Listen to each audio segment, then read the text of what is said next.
il importe de distinguer la xénophobie verticale et la xénophobie horizontale. Je reviens sur ce point que j'ai abordé plus ou moins déjà. Le problème, c'est qu'on essaye parfois de mélanger tout. On essaye parfois de présenter les tensions relevant de la xénophobie verticale comme relevant de la xénophobie horizontale, et inversement. Il faut faire donc très attention. La question juive, par exemple, doit être appréhendée avec ces caractéristiques-là, ces critères-là. Les juifs ne sont pas, par rapport au monde caucasien, par rapport au monde blanc, ne relèvent pas de la xénophobie horizontale, à la différence des Africains, des Asiatiques et même des Arabes. Ils se mêlent totalement à la population. On ne les distingue pas. Alors qu'on distingue beaucoup plus facilement les Arabes, les Africains, noirs et les Asiatiques, etc. Cette capacité de distinguer, qui est de type racial, caractérise le fondement même de la xénophobie horizontale. Non pas qu'il n'y ait pas d'autres différences, la xénophobie peut aussi concerner des catégories au sein même du monde blanc. On peut avoir une xénophobie par rapport aux Italiens, par rapport aux Allemands, etc. Et inversement. Eux-mêmes par rapport aux Français. Mais la véritable xénophobie horizontale, c'est celle qui est visible, celle qui saute aux yeux.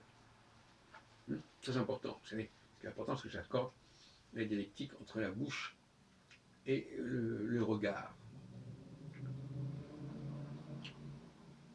Donc, la lutte des classes, comme en traite Karl Marx, relève de la xénophobie verticale.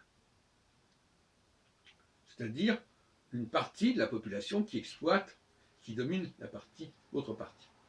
Mais en même temps, aujourd'hui, les choses se compliquent, puisque dans cette xénophobie verticale apparaît une xénophobie horizontale.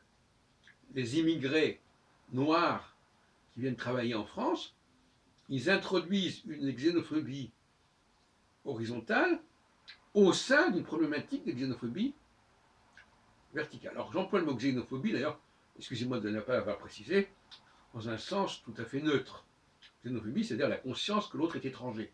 Ce n'est pas forcément un rejet absolu de l'autre.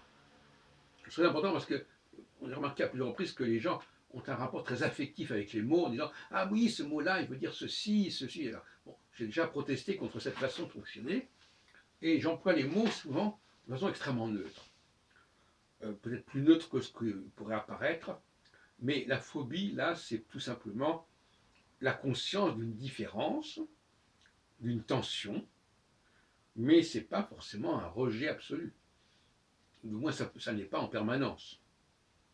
Donc, la xénophobie verticale concerne les juifs, et elle concerne aussi les arabes, bien que eux appartiennent à la xénophobie horizontale. C'est-à-dire qu'il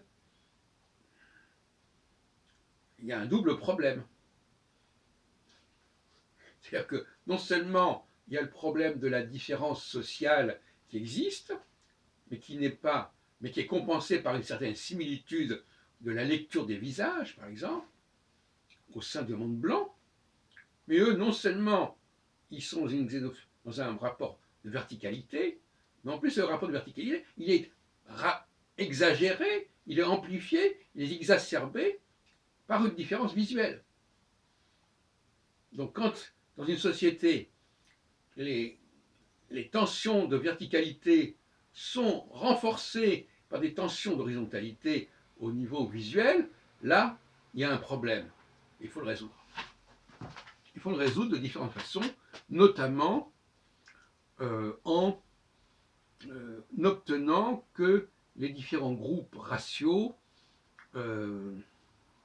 soient ne soient pas constamment en contact les uns avec les autres.